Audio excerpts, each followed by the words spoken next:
Hoy te traigo consejos para el consejero. Me tomé el trabajo de leer todo el Nuevo Testamento, pero con los lentes, la mirada de una consejera. Y intenté encontrar en todas las cartas, los evangelios, consejos para el consejero. Ustedes van a tener que hacer un trabajo, ya lo hiciste, donde vas a analizar diferentes escenas donde Jesús interactuó con diferentes personas, diferentes grupos etarios, diferentes nivel social, educativo, teológico, diferentes lugares en la sociedad, y cómo vos podés leer esos párrafos y ver cómo Jesús interactuaba y cómo se movía, ¿no? Para aprender de él, de su persona, y ser imitadores del admirable consejero. Pero además de eso, además de los evangelios, hay un montón de consejos que encontramos en el Nuevo Testamento que son aplicables a el consejero. Así que, si te parece, los vamos a leer juntos. Bien. Vamos a encontrar las tareas, vamos a encontrar recursos, vamos a encontrar límites, ¿sí? Y vamos a encontrar el lugar del consejero en todos estos versículos. Así que en primer lugar vamos a hablar de la tarea del consejero. ¿Cuál es la tarea del consejero? ¿Qué es lo que podemos encontrar? En el libro de Efesios, en el capítulo 4, del versículo 11 y 12, dice lo siguiente: y él mismo constituyó a unos apóstoles, a otros profetas, a otros evangelistas y a otros pastores y maestros, a fin de capacitar al pueblo de Dios para la obra de servicio, para edificar al cuerpo de Cristo. Bueno, acá tenemos un verbo súper importante, ¿no? Edificar.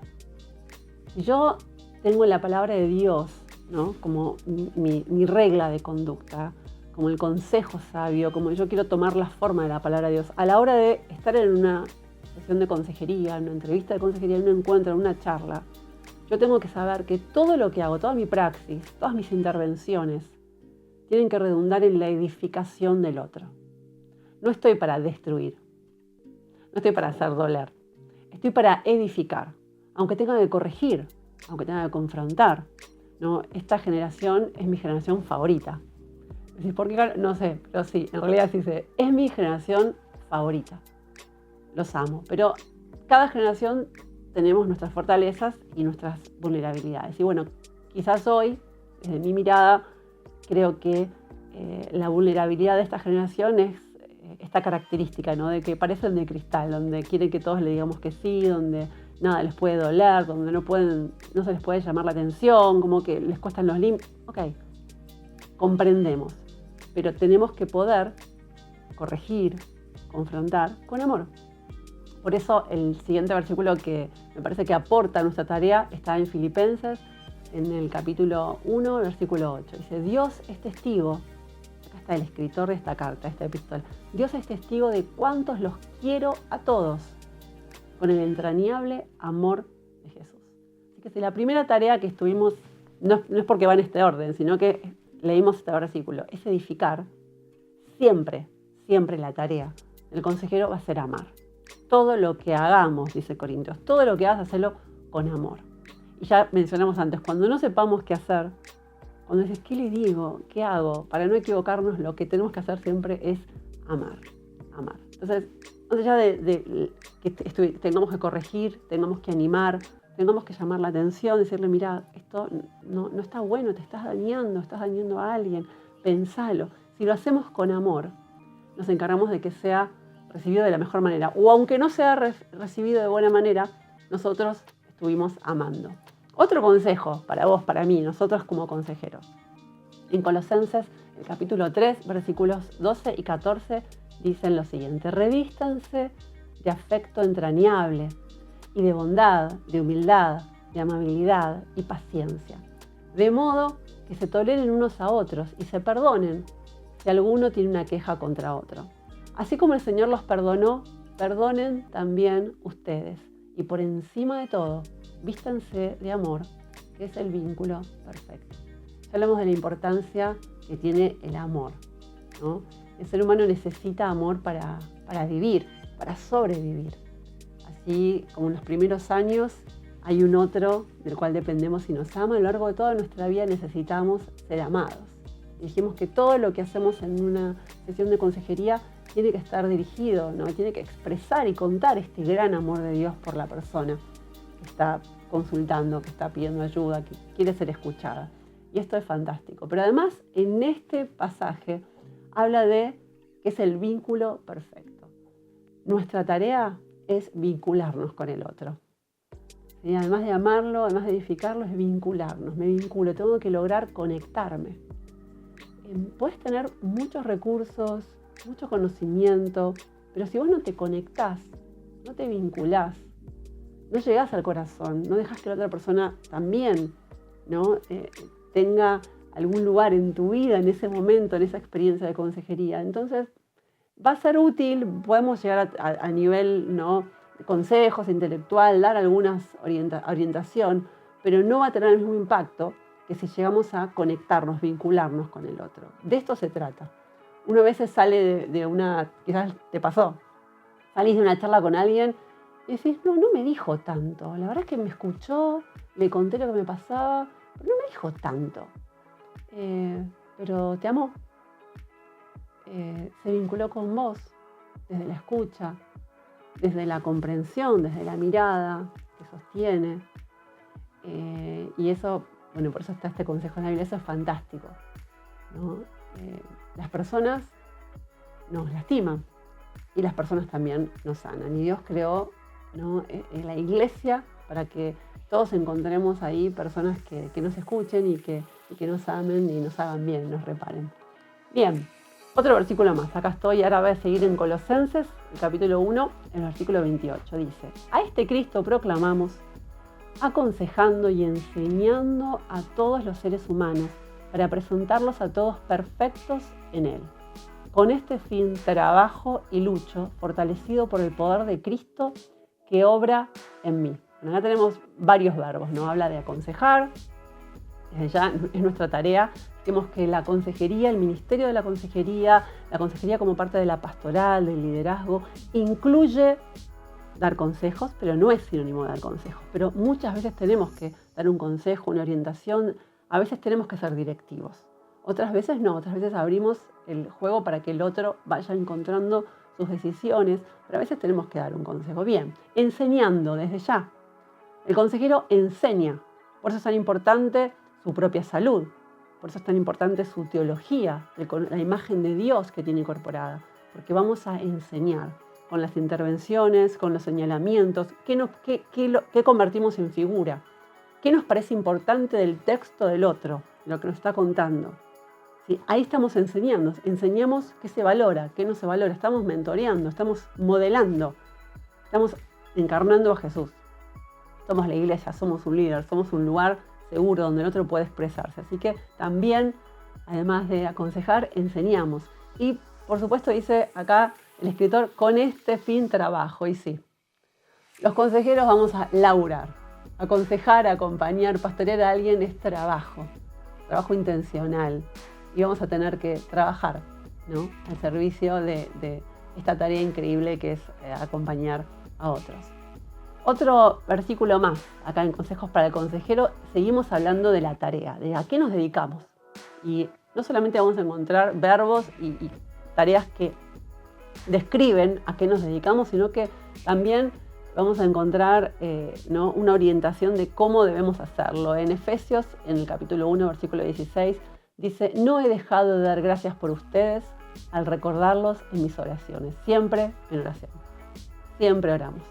Muchos oran al principio de la sesión, otros oran al final de la sesión de consejería. No hay problema, cuando oremos tenemos que orar siempre. Y cuando la persona se va, nos queda la carga, seguimos acompañándonos en oración para que tenga fortaleza, para que recuerde, para que sea sensible al Espíritu Santo. Ahora bien, la oración es una parte sensible del encuentro de consejería, es muy importante. Me decís, pero claro, Caro, oramos, creemos en Dios, le pedimos a Dios, convocamos a Dios, sí. Pero también en la oración nosotros estamos haciendo un recorte de qué fue lo más importante de la charla, cuáles son los objetivos. Y sobre todo, lo que se va a notar en la oración es qué pensamos nosotros de la persona y cuál es nuestra teología. Sí, todo eso en una oración. Las oraciones cuentan mucho. Si yo, por ejemplo, una persona viene y me cuenta una situación vergonzosa que es la primera vez que lo puede expresar, una lucha que está teniendo, un pecado, ¿no? Algo que vas a decir, ok, realmente esto es algo muy difícil. Y yo, ¿no? Soy empático, escucho, no pongo ninguna cara de horror, no juzgo, y vos decís, bien, la persona está sintiéndose escuchada, comprendida, orientada, le doy un consejo, le podemos leer juntos la Biblia, fantástico.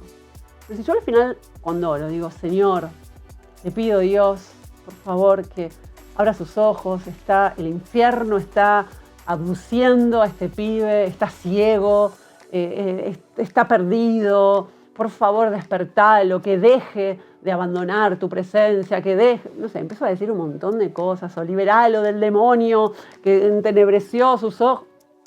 Entonces el chico o la chica se está enterando ahí de todo lo que yo realmente pienso y siento. Y le estoy enseñando, le estoy haciendo sentir qué es lo que Dios piensa acerca de él. Entonces la oración es una parte clave, porque es donde convocamos a Dios, por supuesto, pero también es un momento donde nosotros le contamos al otro lo que pensamos y qué nos parece importante. Le estoy pidiendo ayuda para qué. Estoy pidiendo ayuda para que todo cambie, estoy pidiendo ayuda para que esta persona sea responsable de su vida y tome decisiones que cambien su contexto, ¿no? La oración. Y bueno, y por último, con respecto a la tarea, en 2 de Pedro, en el capítulo 1, versículo 12, dice, por eso siempre les recordaré estas cosas, por más que las sepan y estén afianzados en la verdad que ahora tienen. Recordar. Hablamos de edificar, hablamos de amar, hablamos de vincularnos, de enseñar, de aconsejar. Y ahora hablamos de eso tan importante que es recordar. Vamos a recordarle al otro las palabras de Dios. Estamos pastoreando, acompañando a alguien, vamos a recordarle todo lo que Dios ya hizo en su vida. Vamos a recordarle lo que Dios dice en la palabra. A veces hay personas que se sienten tan mal consigo mismas porque tienen una lectura de esta etapa de su vida, de este momento plagado de dolor, de frustración, de alguna emoción que puede ser experimentada como negativa. Y vos lo que vas a hacer es recordarles todo lo que Dios dice, todo lo que Dios tiene para sí mismo. Y además con nuestra persona, con nuestra actitud, le recordamos al mirarlo con amor, al mirarlo como Jesús lo mira, estamos recordando quién es. A veces no necesita muchas palabras, muchos consejos una persona. Solamente necesita a un otro que lo mire con el amor que Jesús lo miraría. Y esa mirada de amor, esa mirada de yo creo en vos, yo confío en vos, de esta situación vos te podés levantar, hay perdón, hay esperanza. Hoy sentís que no podés nada, que no vales nada, pero lo valés. Yo con mi actitud, ¿no? Con todo mi ser, esa verdad de lo que yo realmente siento frente a la otra persona, modifica y le recuerda al otro quién es. Le recuerda al otro que es un hijo de Dios, que es una hija de Dios, que puede ser perdonado, que puede empezar de nuevo. Y que además de todas esas tareas que describimos, la tarea de recordar es una tarea fantástica y que muchas veces vamos a ejercerla sin decir absolutamente nada. ¿Cómo vamos hasta ahí? Bien, tareas del consejero. Bien, en segundo lugar, vamos a hablar del lugar del consejero. Esto lo vamos a ver un poquito más rápido, les voy a ir leyendo. En Efesios también, el capítulo 4, versículo 13, habla de cuál es el lugar. ¿Qué lugar ocupa el consejero? ¿No? En un ministerio, en un equipo, en la iglesia, frente al otro. Y la posición que nos presenta acá la palabra dice, de este modo todos llegaremos a la unidad de la fe y del conocimiento del Hijo de Dios, a una humanidad perfecta que se conforme a la plena estatura de Cristo. Es fantástico esto que dice el autor. Dice, todos llegaremos. Así que el consejero está en la misma ronda que el consultante. Somos iglesia. A mí me encanta la organización. Yo creo que las jerarquías, el orden, ayudan a las responsabilidades, al dónde presidir y al orden, ¿no? Y a la toma de decisiones y para que un equipo funcione. Pero frente al Señor, frente a la palabra, nosotros estamos todos queriendo llegar a la estatura de Cristo. Así que mi lugar es de quizás un hermano o una hermana mayor que tiene mucha más experiencia, que tiene más sabiduría, que tiene más recursos, que en este momento estoy ejerciendo un rol donde estoy presidiendo en el grupo donde vos participás. Pero todos llegaremos. Yo ya no llegué, no estoy superior a vos. Entonces, y Esta generación, que me encanta, es muy sensible a lo que no decimos. Es muy sensible al lugar donde nos posicionamos. Saben si vos te estás ubicando en un lugar de superioridad, si estás menospreciando su problema, o si estás, ¿no?, como desvalorizando su persona. Tenemos que aprender a mirar, como dijimos recién, a las personas como Dios las mira. ¿Sí? Con ese respeto y además siendo conscientes, ¿cuál es mi lugar? Estoy en la misma ronda, estoy siguiendo, estoy quizás unos pasos más adelantados, en experiencia, en tiempo, en madurez, en conocimiento de Dios, pero estoy siguiendo las mismas pisadas que vos, las pisadas de Jesús, y me quiero parecer a Él.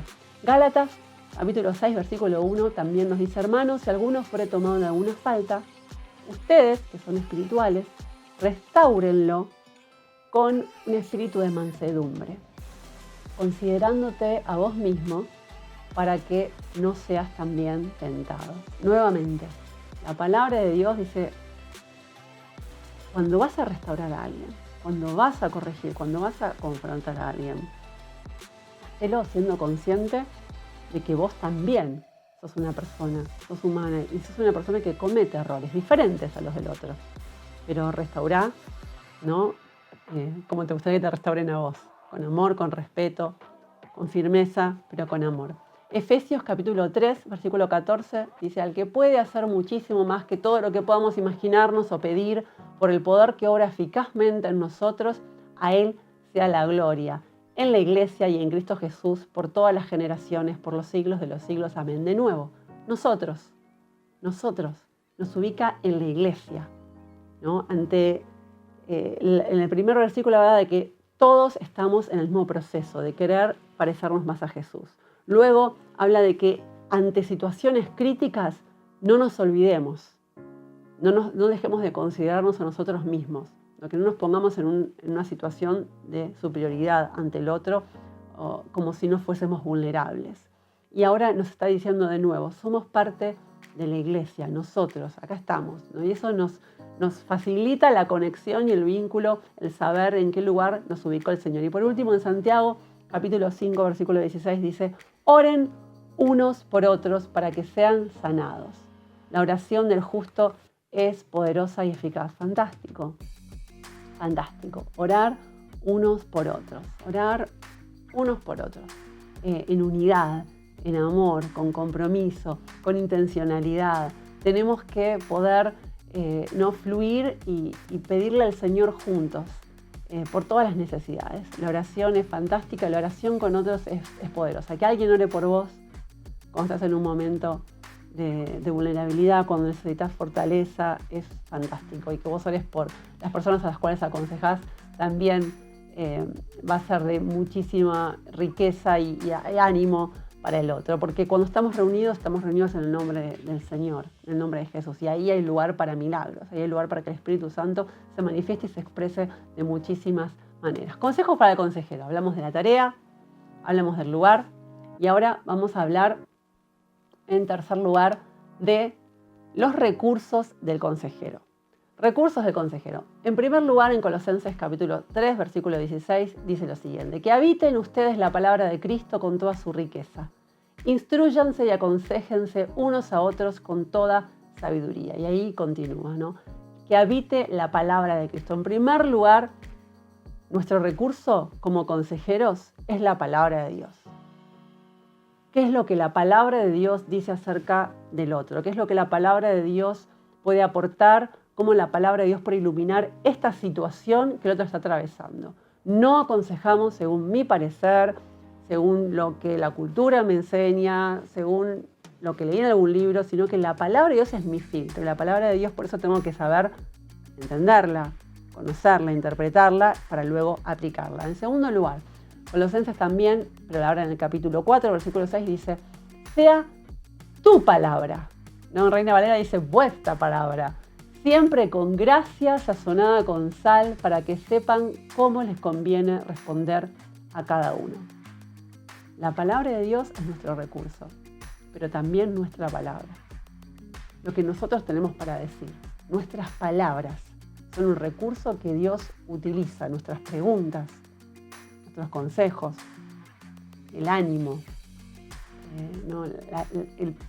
las propuestas que hacemos en el espacio de consejería. Nuestra palabra es muy importante. Dice, sazonala con sal. ¿Sí? Dale sabor, que tenga consistencia. No hablemos de más. Muchas veces nos cuestan los silencios. Nos cuesta cuando el otro hace silencio y tenemos que aprender a esperar y permitir los silencios en una consejería.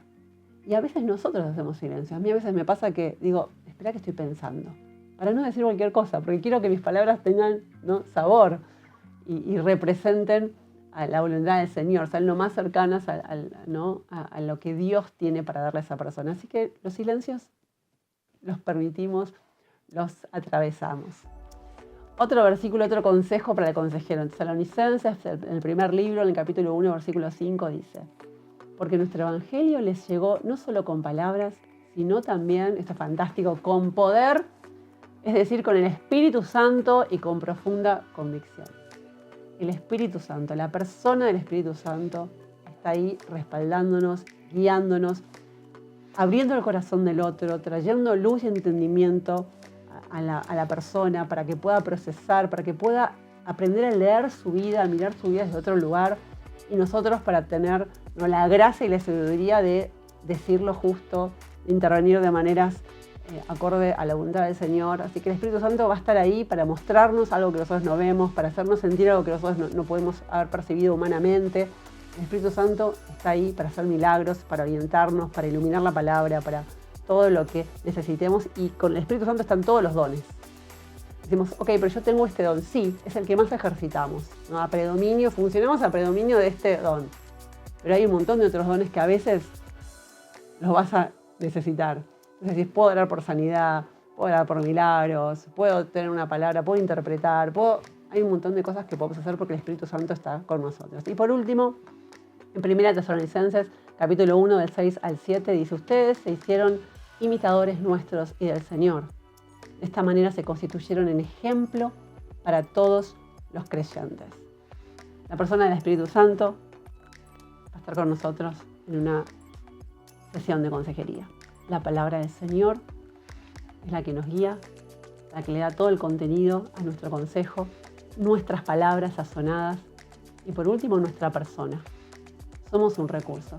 Y hay la importancia de nuestra salud, la importancia de quiénes somos, de nuestra transparencia, la importancia de ser en Dios todo lo que Él espera que seamos. Tu persona es importante.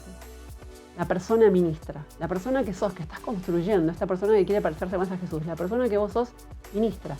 Por eso, nuevamente, a veces sin decir nada, estando junto al otro, la calidad de tu persona, el fruto del obrar de Dios en tu vida. La persona no solamente opera como ejemplo, sino que a veces es un ejemplo de amor. A muchos pibes les falta una mamá, les falta un papá, les falta un hermano, les falta un ejemplo de buena familia, buena en el sentido de lo menos disfuncional posible, lo más funcional posible. Una familia saludable es una familia donde hay amor, ¿no? Donde ayuda a pensar, donde ayuda a tomar decisiones, a adaptarse al mundo. Bueno, a muchos les faltó esto. Y vos, en esta relación, en este vínculo de amor, cuando hablamos de la tarea, vas a poder, con tu ejemplo, ¿no?, manifestar y operar, a veces como papá, a veces como mamá, a veces como una hermana mayor, como un hermano mayor. Y cuántas veces vas a poder, con tu persona, ser sanidad para el otro. Por último, ya hablamos de la tarea del consejero, hablamos del lugar del consejero y hablamos de los recursos del consejero. Pero para terminar vamos a hablar de los límites del consejero. La verdad que el ministerio de la consejería es algo maravilloso, porque lo que ofrecemos es un espacio para que el otro pueda abrir su corazón, pueda ser escuchado, pueda contarse, pueda hablar de lo que no habló nunca.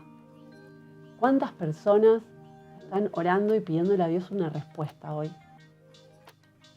Y no la pueden encontrar solos. Y se dedican a la oración y a la palabra y avanzan, pero hasta un límite. Lo que falta es otra persona. Por eso Dios creó a la iglesia. Y dentro de la iglesia puso diferentes dones, ministerios, y ahí, por eso estamos acá los pastores, los consejeros, los líderes. Entonces este espacio es clave, el espacio de consejería, ¿no? Y es increíble, pero así como es hermoso e increíble saber que puedes hablar con alguien y que lo que le contás va a quedar ahí, que no vas a ir a decirle a alguien, no, para que ores, te cuento, bla, bla, bla, bla, bla. No. Orá por María, orá por Pablo, pero no le vas a contar tu dificultad, ¿sí? Porque si no, con esta excusa de que es para orar, hacemos pública la vida privada y no estamos respetando y valorando la confianza.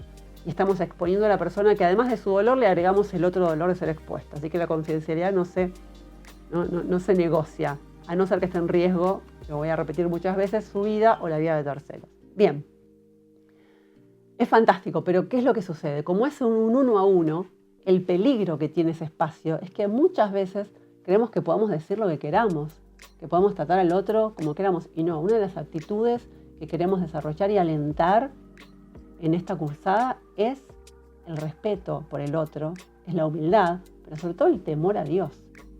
Yo estoy frente a alguien que le pertenece al Señor. Así que la palabra de Dios me pone límites. Yo tengo límites.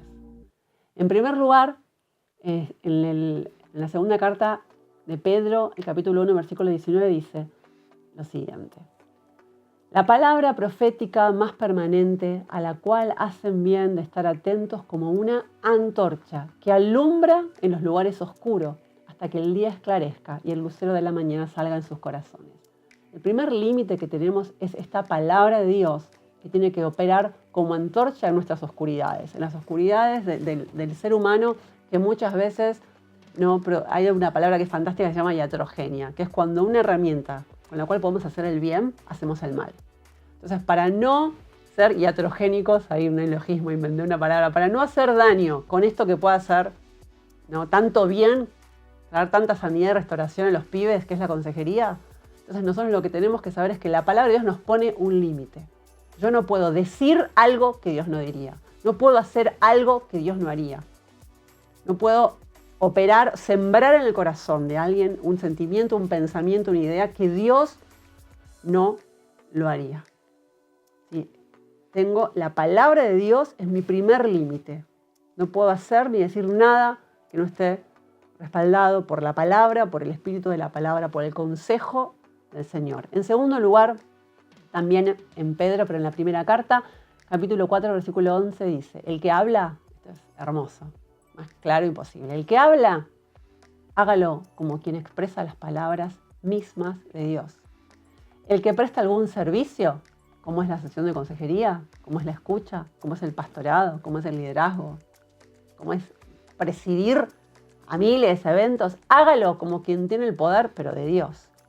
Así Dios será en todo alabado por medio de Jesucristo. Proverbios, en el capítulo 25, versículo 20, dice, dedicarle esto fantástico. En primer lugar, límite, tenemos la palabra de Dios. En segundo lugar, Proverbios 25, 20 es uno de mis proverbios favoritos de la vida porque amo la consejería y dice lo siguiente. Dedicarle canciones al corazón afligido es como echarle vinagre a una herida o como andar desabrigado en un día de frío. ¡Wow! ¿No? Echarle vinagre a una herida. Que el Señor me guarde y te guarde a vos de hacer esto. El dolor del otro es un límite. La palabra de Dios es un límite, pero el dolor del otro es un límite. Que todo lo que hagamos no añada dolor, sino que sane. Consejos para el consejero. Cuánta riqueza hay en la palabra de Dios para que vos y yo seamos mejores consejeros. Te sugiero que en estos días, en tus devocionales, puedas encontrar más consejos y que el Señor nos guíe para que nuestra praxis ministerial, para que todo lo que hagamos, para que los pibes con los cuales, los chicos, las chicas con los cuales hables esta semana, te escriban un WhatsApp, hagas una videollamada o te juntes en la iglesia o en la vereda, en la calle, en cualquier lado, puedas tomar todos estos consejos y puedas ser un gran consejero, una gran consejera, imitando a Jesús y desarrollando cada vez más tus habilidades y aprendiendo de su palabra para hacerlo cada vez mejor. Nos vemos la próxima.